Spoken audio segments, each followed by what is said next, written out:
Fawlty Towers is a masterpiece of comedy that continues to captivate audiences with its sharp wit and unforgettable characters. However, behind the curtain of laughter lies a much more heartbreaking reality. The real lives of its actors were far from the comedic brilliance they brought to the screen. In this video, we delve into the tragic and untimely deaths of the stars who made Fawlty Towers a television legend. While they brought joy and laughter to millions, they also faced immense struggles in their personal lives. From sudden accidents to mysterious illnesses, from quiet downfalls to shocking, unexplained departures, these stories reveal a much darker side of the beloved performers who shaped one of the greatest sitcoms of all time. Join us as we pull back the curtain to uncover the untold fates of these brilliant comedic talents, artists who dedicated their lives to making us laugh but were met with realities far harsher than any script they ever performed. Andrew Sachs, born on April 7, 1930, in Berlin, Germany, became a beloved figure in British television through his role as Manuel, the well-meaning but disastrously incompetent Spanish waiter in Fawlty Towers. His early life was marked by turmoil, as his Jewish family was forced to flee Nazi Germany in 1938, narrowly escaping persecution. Settling in England, Sachs built a career in radio, television, and film, but it was his role in Fawlty Towers that brought him both fame and, ironically, suffering. The show's slapstick comedy often resulted in real injuries, most notably when John Cleese, in a scene gone wrong, accidentally set Sachs on fire, leaving him with second-degree burns. Despite the show's success, Sachs found himself typecast, struggling to secure roles that would allow him to move beyond Manuel's exaggerated accent and comedic mishaps. In later years, he took on various roles, including Ramsay Clegg in Coronation Street, and provided narration for numerous documentaries and radio dramas. His personal life was deeply intertwined with his wife, Melody Lang, an actress and writer who stood by him through thick and thin. However, his later years were overshadowed by a slow and devastating decline due to vascular dementia, which robbed him of his memories and his ability to perform. His final days were spent in a care home, with his devoted wife at his side, even as he no longer recognized her. The cruel irony of a man who brought so much joy to audiences being unable to recall his own contributions to comedy remains one of the most heartbreaking aspects of his life story.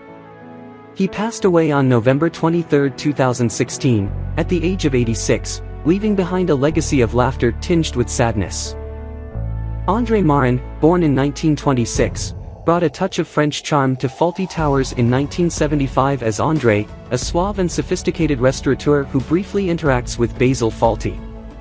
Though his role was small, Marin was a familiar face in British television and film, often typecast as the quintessential Frenchman, most notably as Sergeant François Chevalier in the Pink Panther series. Behind the camera, however, life was less glamorous. While he maintained a long and steady career, he never achieved leading man status and spent much of his later years struggling to secure roles. His private life remained largely unknown, but there were murmurs of personal struggles, including periods of financial difficulty. As time wore on, he withdrew from public life, suffering from declining health. He passed away in 2021 at the age of 94, his departure largely unnoticed, despite a career that had quietly spanned decades.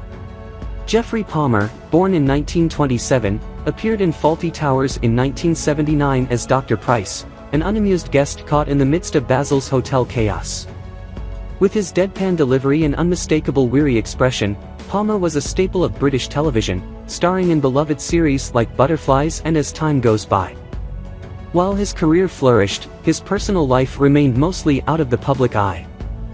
Unlike many of his contemporaries, Palmer maintained a long and stable marriage to his wife, Sally Green, with whom he had 2 children. However, his later years were marked by increasing frailty, and as roles became fewer, he retreated from the spotlight. In 2020, at the age of 93, he passed away peacefully, but his absence left a void in British entertainment, marking the end of an era for fans who had grown up with his distinctive, understated wit. Ballard Berkeley, born on August 6, 1904, in Margate, England, was a distinguished character actor whose career spanned decades, though he is best remembered as the eccentric, slightly senile Major Gowan in Fawlty Towers. The Major, a relic of Britain's imperial past, was known for his outdated views, confusion, and occasional bursts of unexpected wisdom. Berkeley's career began in theater before transitioning into film and television, with early roles in productions such as The Private Life of Henry VIII, 1933, and The Agitator, 1945. Though his presence was felt in many British films and TV shows, he remained largely a supporting actor, never quite achieving leading man status. Little is known about Berkeley's private life, as he was intensely private and avoided the public eye outside of his acting career. He never married and had no known children, spending his later years in quiet solitude. Despite his advanced age, he continued acting into the 1980s, lending his distinctive voice to The Archers, the long-running BBC radio drama. As the years wore on, his health declined, and he eventually passed away on January 16, 1988, at the age of 83. His death marked the end of a long, underappreciated career, and while he never reached the same level of fame as his contemporaries, his portrayal of the Major remains an enduring and beloved part of British comedy history. Bruce Boa, born in 1930, stormed into Fawlty Towers in 1979 as Mr. Harry Hamilton, the brash and demanding American guest who clashed with Basil over a proper Waldorf salad. A Canadian by birth, Boa had a long career playing gruff authority figures, with notable roles in Star Wars, The Empire Strikes Back, 1980, as General Regan and Full Metal Jacket, 1987. Though he found steady work, he never quite reached mainstream fame, and the frustration of being typecast gnawed at him. His personal life was more stable. He was married for many years, but his later years were marked by illness. As his health deteriorated, he faded from public life, eventually succumbing to complications from a prolonged illness in 2004 at the age of 73. His death was quiet, overshadowed by the Hollywood machine that had often overlooked his contributions. Gilly Flower, born on August 26, 1908, in London, England, lived a life dedicated to the stage and screen, though she remained largely in the background of the entertainment world. Best known as Miss Agatha Tibbs in Fawlty Towers, she portrayed one half of the elderly guest duo who found solace in the chaos of Basil Fawlty's mismanagement. Her career, however, stretched far beyond the sitcom. She had small but memorable roles in The Pink Panther Strikes Again, 1976, and Doctor Who, 1966. Despite her polite and refined on-screen presence, Flower's personal life was far from serene. She never married, and although she had fleeting romances in her youth, they often ended in disappointment, leaving her without a lifelong companion. As time wore on, the industry offered her fewer roles, and she retreated into an increasingly solitary existence. Her later years were spent in quiet obscurity, often reminiscing about a career that had given her moments of joy but never the stardom she had once dreamed of. She passed away on February 17, 2001, at the age of 92, largely forgotten by the industry to which she had given so much. Joan Sanderson, born in 1912, left an indelible mark on Fawlty Towers in 1979 as Mrs. Alice Richards, the hard-of-hearing, unyielding guest whose inability to communicate properly drove Basil to the brink. A veteran of British television, she was best known for her role as the formidable headmistress in Please Sir, and as the stern Mrs. Pew Critchley in Me and My Girl. Despite her commanding presence on screen, her personal life was lonely.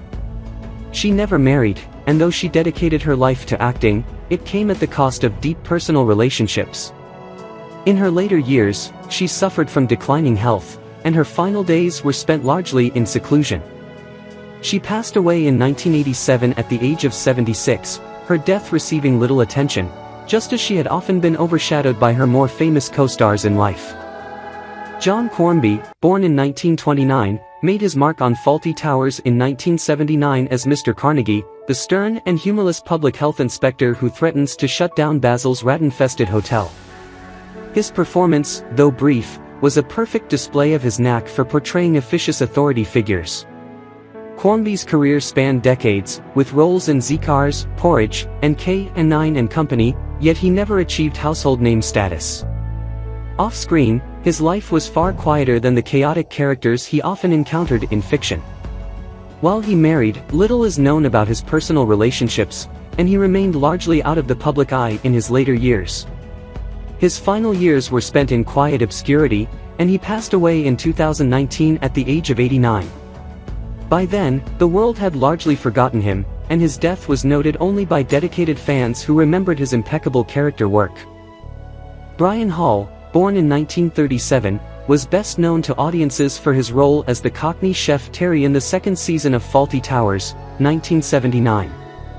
A robust and no-nonsense presence in the kitchen, Terry brought a working-class contrast to the chaotic world of Basil Fawlty's hotel. Hall's career spanned television and film, with appearances in The Bill, Minder, and The Sweeney, as well as films like Scum, 1979. Off-screen, Hall was a deeply private man, but his life was not without hardship.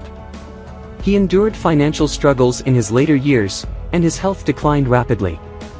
Diagnosed with cancer, he passed away in 1997 at the age of 59, his final years overshadowed by illness and the fading light of his once thriving career. His death was a quiet one, largely unnoticed by the public who had laughed at his on-screen antics decades before. David Kelly, born in 1929, delighted audiences in Fawlty Towers as O'Reilly, the incompetent Irish builder whose shoddy workmanship and carefree attitude pushed Basil Fawlty to his breaking point in 1975. His career was nothing short of prolific, spanning theater, television, and film, with standout roles in Waking Ned Devine, 1998, and Charlie and the Chocolate Factory, 2005, where he played the lovable Grandpa Joe. Yet, despite his easy charm on screen, his life was tinged with sadness. Though he was married to actress Laurie Morton, the pressures of fame and long separations took a toll on their relationship. As he aged, health problems caught up with him, and he battled a long illness before passing away in 2012 at the age of 82. His death left a void in the world of character acting, but his performances, filled with warmth and mischief, continue to endure. Bernard Cribbins, born in 1928, graced Fawlty Towers for a single but unforgettable episode in 1975 as Mr. Hutchinson, an infuriatingly talkative spoon salesman mistaken for an undercover hotel inspector. With his impeccable comedic timing, Cribbins was a staple of British entertainment, from The Railway Children, 1970, to his beloved role as Wilfred Mott in Doctor Who. His career was long and varied, spanning radio, film, and television, but his personal life was marked by quiet sorrow. Though he was married to his wife, Gillian, for over 60 years, the couple never had children, a loss he admitted left a void in their lives. In his later years, he struggled with the declining health of his wife, and after her passing in 2021, he seemed to lose his zest for life. He died in July 2022 at the age of 93, his final years marked by frailty and the heartache of outliving so many of his peers. Michael Gwynne, born in 1916, brought an air of aristocratic charm to Fawlty Towers in 1975 as Lord Melbury, the smooth-talking conman who dupes Basil Fawlty into offering him the royal treatment. A veteran of stage and screen, Gwynne was no stranger to playing refined gentlemen, appearing in films such as Village of the Damned, 1960, and Jason and the Argonauts, 1963. Yet, beneath the poised exterior, his life was not without pain. While he never married, whispers surrounded his private affairs, with rumors suggesting a loneliness he masked behind his distinguished presence. His later years were shadowed by illness, and he passed away from a heart attack in 1976 at just 59 years old, his final curtain call coming all too soon, leaving behind a career that could have flourished for decades more. John Cleese, born on October 27, 1939, in Weston-super-Mare, Somerset, England, became one of Britain's most celebrated comedic actors, best known for his role as the perpetually exasperated Basil Fawlty in Fawlty Towers, 1975 to 1979. His portrayal of the rude, snobbish, and short-tempered hotel owner resonated with audiences, largely because Cleese himself infused the character with his own sharp wit and perfectionism.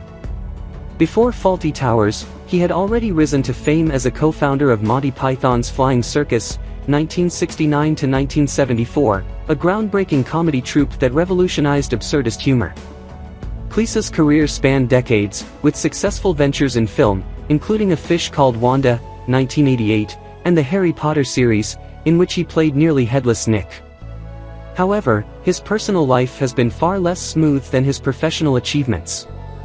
He has been married 4 times, with each divorce growing increasingly bitter and expensive.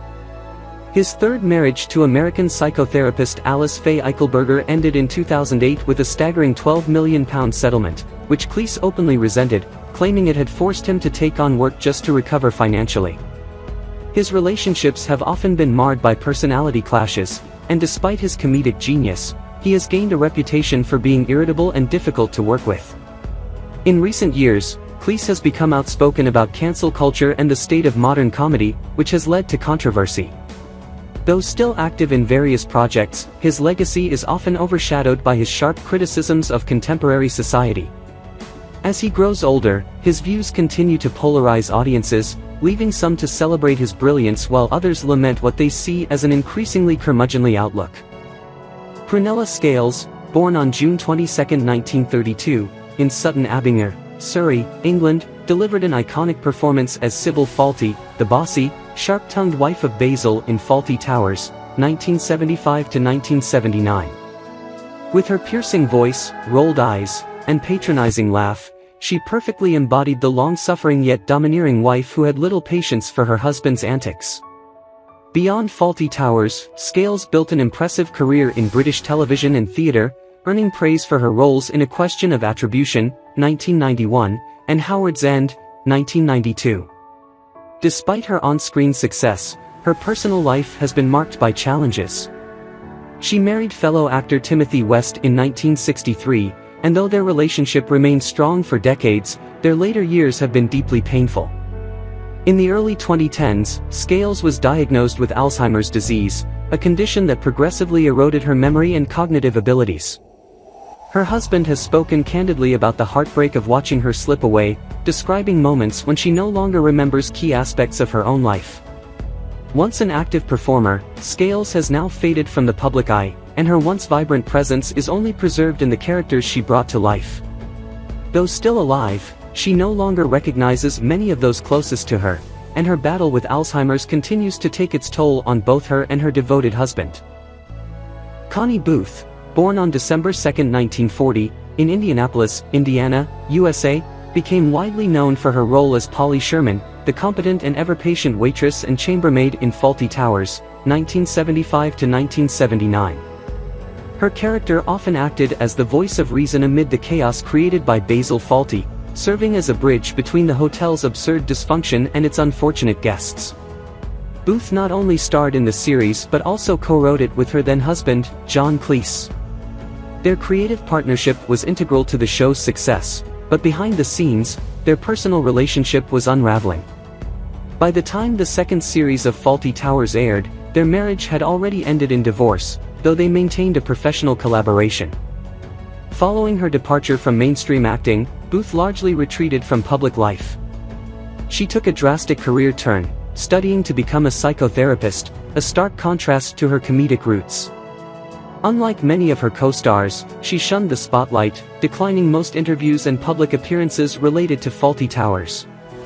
While her professional life remained stable, her romantic life was far more private. After Cleese, she later remarried, finding stability outside the entertainment industry. Unlike her former husband, who remained vocal and controversial in later years, Booth embraced a life away from media scrutiny. Now in her 80s, she remains an enigmatic figure, remembered fondly for her role in one of Britain's greatest sitcoms but largely absent from the public eye. While she has not suffered the same publicized turmoil as some of her contemporaries, her decision to walk away from the limelight leaves an air of mystery surrounding her later years. What do you think about the passing of the actors from Fawlty Towers, and who do you remember the most? Share your thoughts in the comments below, and don't forget to subscribe to the channel and turn on notifications to stay updated with our latest videos.